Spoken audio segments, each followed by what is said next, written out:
Hello everyone, welcome back to click. കഴിഞ്ഞ ക്ലാസ്സിൽ നമ്മൾ PMMC and moving iron instrument ആണ് ഡിസ്കസ് ചെയ്തുകൊണ്ടിരുന്നത്. ഒരു 10 പ്രീവിയസ് ഇയർ ക്വസ്റ്റ്യൻസും നമുക്ക് ഡിസ്കസ് ചെയ്യാൻ പറ്റിയിട്ടുണ്ടായിരുന്നു. ഇനി rest of previous year questions ആണ് നമ്മൾ ഇന്ന് ഡിസ്കസ് ചെയ്യുന്നത്. അപ്പൊ നമുക്ക് 11ാമത്തെ ക്വസ്റ്റ്യനിൽ കിടക്കാം അല്ലെ. First question, for the range extension of DC ammeter. DC ammeter എന്ന് പറഞ്ഞിട്ടുണ്ട്. എന്താണ് യൂസ് ചെയ്യുന്നത്? റേഞ്ച് എക്സ്റ്റൻഷന് രണ്ട് സംഭവങ്ങളാണ് ഉണ്ടായിരുന്നത്. റേഞ്ച് എക്സ്റ്റൻഷൻ പഠിച്ചപ്പോൾ നമ്മൾ പഠിച്ചിട്ടുള്ള PMMCക്ക് രണ്ടെണ്ണമാണ് ഉള്ളത്. ഒന്ന് ഷണ്ട്, ഒന്ന് മൾട്ടിപ്ലയർ. ഇത് വോൾട്ട് മീറ്ററിന്റെ കേസിലും ഷണ്ട് യൂസ് ചെയ്യുന്നത് അമ്മീറ്ററിന്റെ കേസിലാണ്. അപ്പൊ DC അമ്മീറ്ററിന്റെ കേസിൽ ഏത് വരും എന്നുള്ള ക്വസ്റ്റ്യന് ആൻസർ എന്താണ് വരിക? Option C, shunt. ഓക്കെ അല്ലേ?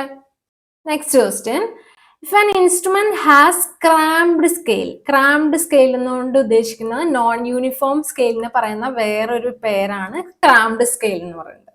ലാർജർ വാല്യൂസിൽ ക്രാംഡ് സ്കെയിലാണ് ഉള്ളത് എന്ന് വെച്ച് കഴിഞ്ഞാൽ ആ ഇൻസ്ട്രുമെന്റ് ഏത് ലോ ആണ് ഫോളോ ചെയ്യാന്നാണ് ചോദിച്ചിട്ടുള്ളത്. സ്ക്വയർ ലോ ആണ്. കാരണം നമ്മുടെ മൂവിങ് അയൺ ഇൻസ്ട്രുമെന്റ് എടുക്കുകയാണെങ്കിൽ അതിന്റെ കേസിൽ എന്തായിരുന്നു?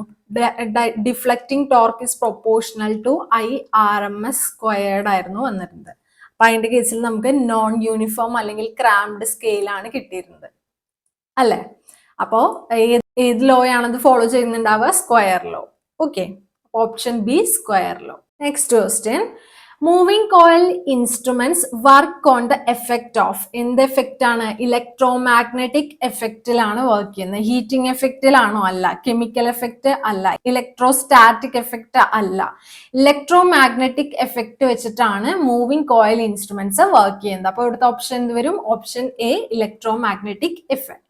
Next question, which of the following type of measuring instruments have linear scale? Linear scale വേണമെന്ന് പറഞ്ഞു കഴിഞ്ഞാൽ PMMCയുടെ എന്ത് സ്കെയിലാണ്? ലീനിയർ സ്കെയിൽ ആണ്. അപ്പൊ ഒന്നാമത്തെ ഓപ്ഷൻ എന്തായാലും ശരിയാണെന്ന് നമുക്കറിയാം. മൂവിംഗ് അയൺ ഇൻസ്ട്രുമെന്റ് എന്താണ്? നോൺ ലീനിയർ ആണ്. ലീനിയർ സ്കെയിൽ അല്ല, നോൺ യൂണിഫോം ആയിട്ടുള്ള സ്കെയിലാണ്. അപ്പോ ഒന്നാമത്തെ ഓപ്ഷൻ ശരിയാണ്. ഒന്നാമത്തെ ഓപ്ഷൻ വരുന്നത് രണ്ടാമത്തെ ഓപ്ഷൻ അല്ല എന്നുള്ളത് നമുക്കറിയാം. അപ്പൊ ബിയും ഡിയും ആണ് നമ്മുടെ കൺസിഡറേഷനിൽ ഉണ്ടായിരുന്നത്. അതില് ബോത്ത് 1 and 2 എന്ന് പറയുന്നത് എന്തായാലും ശരിയല്ലാത്തതുകൊണ്ട് ബി നമുക്ക് എലിമിനേറ്റ് ചെയ്യാം. അപ്പൊ ഇവിടുത്തെ ആൻസർ എന്ത് വരും? Option D, only 1. PMMC മാത്രമാണ് linear scale. Next question, moving iron instrument can be used for. Moving iron instrument പഠിച്ചപ്പോഴേ നമ്മൾ പഠിച്ചു ബോത്ത് AC ആൻഡ് DC സർക്യൂട്ട്സിന്റെ കേസിൽ നമുക്ക് മൂവിംഗ് അയൺ ഇൻസ്ട്രുമെന്റ് യൂസ് ചെയ്യാം. അതുകൊണ്ട് ഇവിടുത്തെ ഓപ്ഷൻ എന്താണ് വരിക? Option C, both 1 and 2. Moving coil ആയിരുന്നെങ്കിൽ, പെർമനന്റ് മാഗ്നറ്റ് മൂവിംഗ് കോയിൽ ആയിരുന്നെങ്കിൽ ഒരെണ്ണം മാത്രമേ പറ്റുള്ളൂ. ഏതാണത്? DC ആണ്. ഇവിടുത്തെ കേസിൽ മൂവിംഗ് അയൺ ആയതുകൊണ്ട് AC-യും DC-യും മെഷർ ചെയ്യാൻ പറ്റും. അതുകൊണ്ട് ഇവിടുത്തെ option C, both 1 and 2. Next question, A moving coil galvanometer is made into a DC ammeter. DC ammeter ആക്കണമെങ്കിൽ എന്ത് ചെയ്യണം? നമ്മൾ ഷണ്ട് കണക്ട് ചെയ്യാണ് ചെയ്യുന്നത് അല്ലെ. അപ്പോ എന്താണ്? ലോ റെസിസ്റ്റൻസ് ഷണ്ട് കണക്ട് ചെയ്യാണ് ചെയ്യുന്നതെന്ന് നമുക്കറിയാം. ഷണ്ട് കണക്ട് ചെയ്യുന്ന ഷണ്ട് റെസിസ്റ്റൻസിന്റെ വാല്യൂ എന്തായിരിക്കണം? വളരെ ലോ ആയിരിക്കണം. കാരണം മീറ്റർ കറണ്ട്, ഇവിടെ മീറ്റർ ഉണ്ട് വെച്ച് കഴിഞ്ഞ് കഴിഞ്ഞാൽ മീറ്റർ കറണ്ട് ഒഴിച്ച് ബാക്കി വരുന്ന കറണ്ട് മുഴുവൻ ഈ ഷണ്ട് റെസിസ്റ്റൻസിൽ കൂടെയാണ് പോകേണ്ടത്. അതുകൊണ്ട് തന്നെ ആർ ഷണ്ടിന്റെ വാല്യൂ എന്ന് പറയുന്നത് എന്തായിരിക്കും? വളരെ ലോ ആയിരിക്കും. അപ്പൊ ഇവിടുത്തെ കേസിൽ എന്താ വരിക? Option B, low resistance across the meter. Okay, next question, a current passing through 10 ohm resistance, 10 ohm resistance ആണ്, ഇസ് ഗിവൺ ബൈ. ഐയുടെ ഫോർമുല നമുക്ക് തന്നിരിക്കുകയാണ്. 4 + 2√2 sin 314t ആംപിയർ ആണ്. This current is measured by PMMC. PMMC use ചെയ്തിട്ടാണ് നമ്മൾ ഇത് measure ചെയ്യുന്നത്. PMMC എന്ത് മാത്രമേ മെഷർ ചെയ്യുള്ളൂ? DC വാല്യൂ മാത്രമേ മെഷർ ചെയ്യുള്ളൂ. ഇവിടെ DC വാല്യൂ എന്ന് പറയാൻ ഏതാണുള്ളത്? 4 മാത്രമേ ഉള്ളൂ അല്ലെ. അപ്പൊ ഇവിടുത്തെ ആൻസർ എന്ത് വരും? Option A, 4 ampere. ഈ സൈനിന്റെ പോർഷനിൽ വരുന്ന ടേമിന്റെ എന്ന് പറഞ്ഞു കഴിഞ്ഞാൽ പ്യുവർ സൈനിസോഡൽ വേവിന്റെ ആവറേജ് നമ്മൾ എടുക്കുകയാണെങ്കിൽ എന്താണ് വരിക? 0 ആണ് വരിക. അതുകൊണ്ടാണ് കേട്ടോ ഇവിടെ DC മാത്രം വരുന്നത് കൊണ്ട് 4 ആംപിയർ മാത്രം വരുന്നത്. Next question. A spring controlled moving iron voltmeter draws a current of 1 milliampere for full scale value of 100 volt. If it draws a current of 0.5 milliampere, meter reading എന്തായിരിക്കും എന്നാണ് ചോദിച്ചിട്ടുള്ളത്. അപ്പൊ നമുക്ക് എന്തൊക്കെ അറിയാം എന്നുള്ളത് ആദ്യം എടുത്തെഴുതാം. മൂവിങ് അയൺ ആണെന്ന് പറഞ്ഞിട്ടുള്ളത് കൊണ്ട് എന്തായിരിക്കും, ഡിഫ്ലക്ഷൻ ടോർക്ക് അല്ലെങ്കിൽ theta will be proportional to I square ആയിരിക്കും. കറക്റ്റ് അല്ലേ? അപ്പോ ഈ പുതിയ റീഡിങ് നമുക്കറിയില്ല. ആ റീഡിങ് ഡിവൈഡഡ് ബൈ പഴയ റീഡിങ് എത്രയാണ് വന്നിട്ടുള്ളത്, 100, വിച്ച് ഈസ് ഈക്വൽ ടു പുതിയ current 0.5 into 10⁻³ whole square divided by 1 milliampere ആയിരുന്നു പഴയത്. 1 into 10⁻³ whole square which is equal to 0.5 square എന്നല്ലേ വരിക, എന്ന് വെച്ചാൽ 0.25 വരും. അതായത് പുതിയ റീഡിംഗ് എന്ന് പറയുന്നത് എന്തായിരിക്കും, 100 into 0.25 which is equal to 25 volt. Option A. Clear അല്ലേ? Next question. Which effect of electric current is utilized in moving iron type instrument to produce deflecting torque? Deflecting torque produce ചെയ്യാനായിട്ട് moving iron ഇൻസ്ട്രുമെന്റിൽ നമ്മൾ ഏത് effect ആണ് use ചെയ്യുന്നത്, magnetic effect, electromagnetic effect use ചെയ്തിട്ടാണ് നമ്മൾ എന്ത് ചെയ്യുന്നത്, ഡിഫ്ലക്റ്റിംഗ് ടോർക്ക് പ്രൊഡ്യൂസ് ചെയ്യുന്നത്. അപ്പൊ ഇവിടുത്തെ ഓപ്ഷൻ എന്ത് വരും, ഓപ്ഷൻ ബി മാഗ്നറ്റിക്. ഹീറ്റിങ്ങോ കെമിക്കലോ അയണൈസേഷനോ ഒന്നും അല്ല ഓപ്ഷൻ. എന്താണ് വരുന്നത്, മാഗ്നറ്റിക് എഫക്റ്റ് കാരണമാണ്. Next question. The material used for making springs in spring controlled instrument. Controlling torque നമ്മൾ സ്പ്രിങ് വെച്ചിട്ടാണ് ചെയ്യുന്നതെങ്കിൽ അങ്ങനെയുള്ള ഇൻസ്ട്രുമെന്റ്സിൽ നമ്മൾ സ്പ്രിങ് ഉണ്ടാക്കുന്നത് എത്തരം സ്പ്രിങ് കൊണ്ടായിരിക്കും, അതായത് അതിന്റെ പ്രത്യേകതകൾ എന്തൊക്കെയായിരിക്കും എന്നാണ് ചോദിക്കുന്നത്. ആ ഒരു പെർട്ടിക്കുലർ സ്പ്രിങ് ഉണ്ടാക്കുന്ന മെറ്റീരിയലിന്റെ പ്രത്യേകത എന്തൊക്കെയായിരിക്കും, ഈ പോയിന്റ്സ് പഠിച്ചു വെക്കുക. ലോ സ്പെസിഫിക് റെസിസ്റ്റൻസ് ആയിരിക്കും, നോൺ മാഗ്നറ്റിക് ആയിരിക്കും, അതുപോലെ തന്നെ low temperature coefficient of resistance ആണ്. Low specific resistance and low temperature coefficient of റെസിസ്റ്റൻസും ഒപ്പം നോൺ മാഗ്നറ്റിക്കും ആണ്. Option D, all of the above. ഈ പ്രത്യേകതകളൊക്കെ ഉണ്ടാവും കൺട്രോൾ സ്പ്രിങ്ങിന്. Next question. Dash type instrument measures AC quantities only എന്ന് ചോദിച്ചിട്ടുണ്ട്. അപ്പൊ മൂവിങ് അയൺ വരുമോ, ഇല്ല. മൂവിങ് കോയിൽ ആണെങ്കിൽ DC മാത്രമേ മെഷർ ചെയ്യുള്ളൂ. ഇതായിരുന്നപ്പോ എന്തായിരുന്നു, AC മെഷർ ചെയ്യും, DC മെഷർ ചെയ്യും. അതുകൊണ്ടാണ് ഇത് പോയത്, ഈ ഒരു ബി എന്നുള്ള ഓപ്ഷൻ പോയത്. മൂവിങ് കോയിൽ ആണെങ്കിൽ എന്ത്, DC മാത്രമേ മെഷർ ചെയ്യുള്ളൂ. അപ്പൊ AC ക്വാണ്ടിറ്റീസ് ഓൺലി എന്ന് പറയുന്നത് പറ്റില്ല. ഡൈനാമോമീറ്റർ ആണെങ്കിലും ACയും DCയും മെഷർ ചെയ്യും. അപ്പൊ നമുക്ക് ഡൈനാമോമീറ്റർ അല്ല എന്ന് മനസ്സിലായി. ആൻസർ എന്താണ് വരിക, option D, induction. Next question. What value is typically expected while measuring a quantity using PMMC instrument? PMMC instrument എന്താണ്, DC വാല്യൂ ആണ് മെഷർ ചെയ്യുന്നത്, which means average value. RMS value measure ചെയ്യുന്നത് ഏതാണ്, മൂവിങ് അയൺ യൂസ് ചെയ്തിട്ടുള്ളത്. Okay. Next question. The current under measurement is given by I is equal to 2 plus 4 sin 14t ampere. If measured using moving iron instrument വെച്ചിട്ടാണ് നമ്മൾ measure ചെയ്യുന്നത്, അങ്ങനെയാണെങ്കിൽ എന്ത് value ആണ് കാണിക്കുക എന്നാണ് ചോദിക്കുന്നത്. മൂവിങ് അയൺ ഇൻസ്ട്രുമെന്റിന്റെ കേസിൽ നമ്മൾ പഠിച്ചിട്ടുള്ള എന്താണ്, deflecting torque is proportional to IRMS square. ഇപ്പൊ ഇവിടുത്തെ RMS സ്ക്വയർ ഒന്നാമത്തെ ടേമിൽ DC വാല്യൂ മാത്രമേ ഉള്ളൂ. അപ്പോൾ അതിന്റെ RMS വാല്യൂ എന്ന് പറയുന്നത് IRMS 1 എന്ന് എടുക്കുകയാണെങ്കിൽ അത് 2 തന്നെയാണ് വരിക.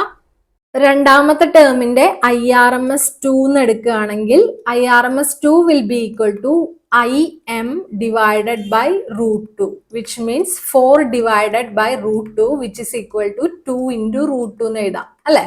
അങ്ങനെയാണെങ്കിൽ ടോട്ടൽ RMS വാല്യൂ എന്ന് പറയുന്നത് root of IRMS 1 square plus IRMS 2 square, which is equal to root of 2 square 4 plus 2 √2 all square.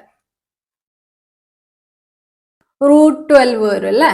√12 വരും, വിച്ച് ഈസ് അപ്രോക്സിമേറ്റ്ലി 3.46 ആംപിയർ. അപ്പോൾ ഇവിടെ എന്താണ് ഓപ്ഷൻ? ഓപ്ഷൻ ഡി ആണ് ആൻസർ വരിക. ഓക്കെ അല്ലേ? Next question, what should be the value of shunt resistance required to extend the range of a 10 ampere ammeter so that it could measure 100 ampere? മീറ്ററിന്റെ current measurement എത്രയായിരുന്നു? 10 ampere ആയിരുന്നു. Resistance തന്നിട്ടുണ്ടോ? Consider internal resistance തന്നിട്ടുണ്ട്, 0.09 ആണ്. Okay, ഷണ്ടിന് across വരേണ്ട value എന്ന് പറയുന്നത് എന്തായിരിക്കും? 90 ആംപിയർ. ബാക്കി 100 ആംപിയർ മെഷർ ചെയ്യണമെങ്കിൽ 10 ആംപിയർ മീറ്ററിന്റെ അക്രോസ് പോയി കഴിഞ്ഞാൽ ബാക്കി വരുന്ന 90 ആംപിയറും ഷണ്ടിന്റെ അക്രോസ് ആയിരിക്കും വരേണ്ടത് അല്ലെ? അങ്ങനെയാണെങ്കിൽ നമ്മുടെ ഇക്വേഷൻ എന്താണ്? IM × RM = ISH × RSH. Correct അല്ലേ? അങ്ങനെയാണെങ്കിൽ RSHന്റെ വാല്യൂ എന്തായിരിക്കും? IM × RM divided by ISH, which is equal to IM × RM divided by ISH ചെയ്തായിരിക്കും RSHന്റെ വാല്യൂ. IMന്റെ വാല്യൂ സബ്സ്റ്റിറ്റ്യൂട്ട് ചെയ്യുക 10, RMന്റെ വാല്യൂ എന്താണ്? 0.09 divided by 90, which is equal to 0.10. Option C. Next question, practical voltmeter has finite resistance. നമുക്കറിയാം, practical ആയിട്ടുള്ള voltmeter എടുക്കുകയാണെങ്കിൽ അതിനൊരു finite ആയിട്ടുള്ള റെസിസ്റ്റൻസ് ഉണ്ടായിരിക്കും. അത് കാരണം മെഷർമെന്റിൽ ഉണ്ടാവുന്ന ഇമ്പാക്ട് എന്താണെന്നാണ് ചോദിക്കുന്നത്. അതായത് ഈ പ്രാക്ടിക്കൽ വോൾട്ട്മീറ്ററിന്റെ കേസിൽ റെസിസ്റ്റൻസ് വന്നു കഴിഞ്ഞാൽ റെസിസ്റ്റൻസിന്റെ അക്രോസ് വരുന്ന ഡ്രോപ്പും കൂടെ കൺസിഡർ ചെയ്യേണ്ടി വരും. റെസിസ്റ്റൻസിന്റെ അക്രോസ് ഡ്രോപ്പ് കൺസിഡർ ചെയ്ത് കഴിഞ്ഞാൽ ആക്ച്വൽ വോൾട്ടേജിനേക്കാളും ഡിസ്പ്ലേ ചെയ്യുന്ന വോൾട്ടേജ് എന്ന് പറയുന്നത് കുറച്ച് കുറവായിരിക്കും. അതായത് ഇവിടെ എന്തൊരു option B, it results in voltmeter displaying A voltage that is less than actual voltage. Okay, ഇപ്പോഴത്തെ ഓപ്ഷൻ എന്താണ്? Option B. Next question, a moving iron ammeter is used. Moving iron ammeter ആണ് യൂസ് ചെയ്തിട്ടുള്ളത് to measure the current I of t is equal to 1 plus 4 sin omega t. Reading of ammeter ആണ് ചോദിച്ചിട്ടുള്ളത്. Moving iron ഇൻസ്ട്രുമെന്റിന്റെ കേസിലാവുമ്പോൾ TD is proportional to എന്താണ്? I square ആണ്, IRMS square ആണ്. TD is proportional to IRMS square ആണ്. അപ്പോൾ ഇവിടുത്തെ കേസിൽ എന്ത് വരും? IRMS 1 നേരത്തെ പോലെ തന്നെ നമുക്ക് ചെയ്യാം. 1 എടുത്തു കഴിഞ്ഞാൽ 1 തന്നെയാണ് വരിക. IRMS 2 എന്ന് പറയുന്നത് എന്ത് വരും? 4 divided by √2, which is equal to 2√2. Therefore, IRMS, total IRMS എന്ന് പറയുന്നത് √IRMS 1 square plus IRMS 2 square, which is equal to √1 plus 4 into 2, 8. √9, which is equal to 3 amps. ഇവിടുത്തെ ഓപ്ഷൻ എന്ത് വരും? Option C, 3 ampere. Next question, the current flowing through moving iron ammeter is reverse without changing it's magnitude. Magnitude change ചെയ്തിട്ടില്ല, moving iron ആണ് എടുത്തിട്ടുള്ളത്. Moving iron ആകുമ്പോൾ തന്നെ ആലോചിക്കുക എസിയും ഡിസിയും measure ചെയ്യാൻ പറ്റും. അതുകൊണ്ട് എന്ത് ചെയ്യുക? കറണ്ട് ഫ്ലോ ചെയ്യുന്ന ഡയറക്ഷൻ റിവേഴ്സ് ചെയ്ത് കഴിഞ്ഞാലും എന്തെന്നെ ചെയ്യും? അമ്മീറ്റർ കറക്റ്റ് സെയിം ഡയറക്ഷനിൽ തന്നെ സെയിം കറണ്ട് തന്നെയാണ് റീഡ് ചെയ്യുക അല്ലെ? എസിക്ക് യൂസ് ചെയ്യാൻ പറ്റുന്ന സ്ഥിതിക്ക് മൂവിങ് അയൺ അമ്മീറ്റർ ആയതുകൊണ്ട് കറണ്ട് ഫ്ലോന്റെ ഡയറക്ഷൻ ചേഞ്ച് ചെയ്താലും, മാഗ്നിറ്റ്യൂഡ് ചേഞ്ച് ചെയ്തിട്ടില്ല, ഡയറക്ഷൻ മാത്രം ചേഞ്ച് ചെയ്ത് കഴിഞ്ഞാൽ അമ്മീറ്റർ പോയിന്റ് ഏത് സെയിം ഡയറക്ഷനിൽ തന്നെ സെയിം കറണ്ട് റീഡ് ചെയ്യും. ഓക്കെ അല്ലേ? Next question, what current would flow through a PMMC ammeter which has a coil of 100 turns? N is equal to 100 ആണെന്ന് പറഞ്ഞിട്ടുണ്ട്. Flux density of 0.1 Weber per meter square. B is equal to 0.1 Weber per meter square ആണെന്ന് പറഞ്ഞിട്ടുണ്ട്. Area of cross section തന്നിട്ടുണ്ട് 50 mm square. 50 into 10⁻⁻6 വരും metre സ്ക്വയറിൽ എഴുതുമ്പോൾ. Deflecting torque നമുക്ക് തന്നിട്ടുണ്ട് 2 into 10⁻⁻3 ആണെന്ന്.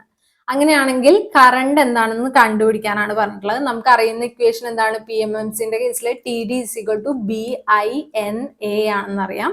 അങ്ങനെയാണെങ്കിൽ കറണ്ട് is equal to എന്തായിരിക്കും? TD divided by BNA, which is equal to TD യുടെ വാല്യൂ എന്താണ്? 2 into 10 raised to minus 3 divided by 0.1 into 50 into 10 raised to minus 6 into n-ന്റെ വാല്യൂ 100. ഇത് ചെയ്യുമ്പോൾ നമുക്ക് ആൻസർ കിട്ടുക ഓപ്ഷൻ ഡി 4 ആംപിയർ ആണ്. ഡയറക്റ്റ് സബ്സ്റ്റിറ്റ്യൂഷൻ ക്വസ്റ്റ്യൻ ആയിരുന്നു. വേറെ കൺഫ്യൂഷൻസ് ഒന്നുമില്ല. മില്ലിമീറ്ററിലാണ് തന്നിട്ടുള്ള ഏരിയ എന്നുള്ള ഒരു വ്യത്യാസം ഉണ്ടായിരുന്നുള്ളൂ. അതിനെ നമ്മൾ മീറ്റർ സ്ക്വയറിലേക്ക് ആക്കി എന്നിട്ടാണ് സബ്സ്റ്റിറ്റ്യൂട്ട് ചെയ്തിട്ട് വാല്യൂ കണ്ടുപിടിച്ചത്. Next question, which of the following types of instruments is or are used exclusively for DC measurements?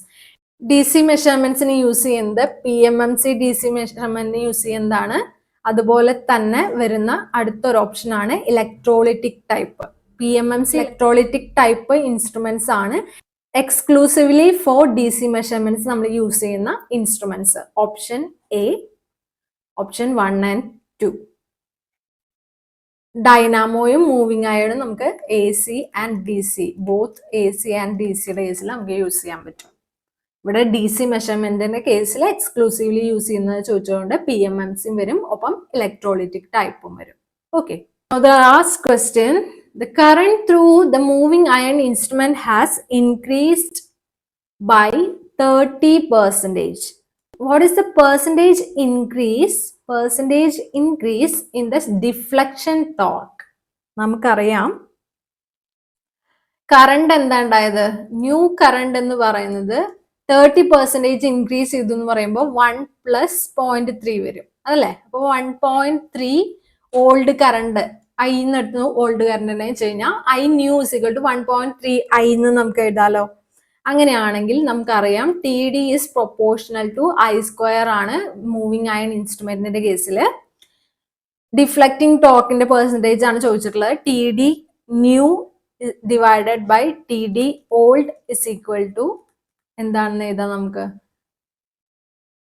I new square 1.3 square into I² divided by I² ആണെന്ന് എഴുതിക്കൂടെ?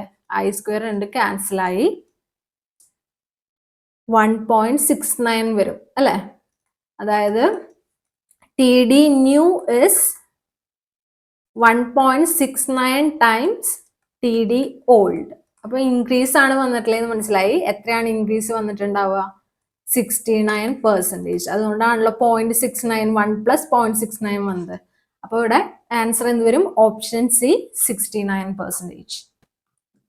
ഓക്കെ, അപ്പൊ ഇത്രയാണ് നമുക്ക് previous year questions PMMC and moving iron ഇൻസ്ട്രുമെന്റിന്റെ ഭാഗത്ത് നിന്ന് ചോദിച്ചിട്ടുള്ളത്. Discuss ചെയ്ത ക്വസ്റ്റ്യൻസിൽ ഏതെങ്കിലും ഡൗട്ട് ഉണ്ടെങ്കിൽ താഴെ കമന്റ് സെക്ഷനിൽ ചോദിക്കുക. വീഡിയോ ഇഷ്ടപ്പെട്ടെങ്കിൽ ലൈക്ക് ചെയ്യുക, ഷെയർ ചെയ്യുക. ഇതുവരെയും ചാനൽ സബ്സ്ക്രൈബ് ചെയ്യാത്ത കുട്ടികൾ ഉണ്ടെങ്കിൽ പ്ലീസ് ടു സബ്സ്ക്രൈബ്. അടുത്ത വീഡിയോയിൽ വീണ്ടും കാണാം. Signing off your study partner click. Focus on what really matters.